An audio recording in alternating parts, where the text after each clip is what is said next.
भगवान के दर्शन आदि की महिमा।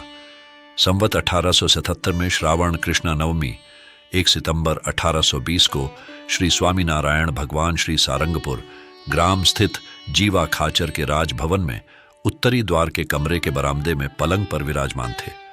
वे श्वेत वस्त्र धारण किए हुए थे। उनके समक्ष सभा में मुनि तथा स्थान स्थान के हरिभक्त बैठे हुए थे। फिर मुक्तानंद स्वामी ने पूछा कि भगवान के दर्शन, नाम स्मरण और स्पर्श की जो महिमा है वह भगवान के भक्त के लिए है या समस्त मनुष्यों के लिए है। तब श्री स्वामीनारायण भगवान बोले कि दर्शनादि साधना में तो अंतर रहता ही है। उसे बताते हैं कि जब भगवान का दर्शन करने वाला एकाग्र दृष्टि से मन स्थिर करके दर्शन करता है तो वह दर्शन ऐसा होता है कि अगर उसका विस्मरण करना चाहे फिर भी वह विस्मृत नहीं होता।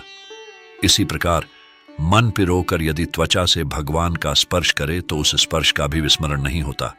जैसे भागवत में भगवान के प्रति गोपांगनाओं का यह वचन है कि हे भगवान, जिस दिन से आपके चरणों का स्पर्श हुआ है उस दिन से हमें बिना आपके संसार के अन्य सुख भी विष के समान लगते हैं।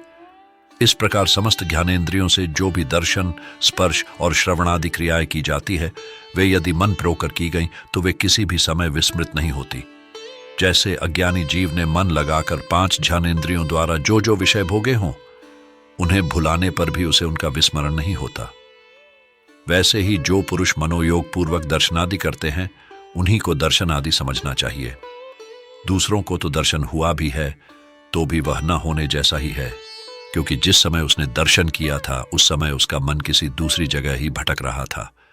अतः ऐसे दर्शन तो 1 दिन में या 5 दिन में या 50 दिन में अथवा 6 महीनों में तथा 1 वर्ष में अथवा 5 वर्ष में अवश्य विस्मृत हो जाएगा, परंतु अंत तक वह नहीं रहेगा।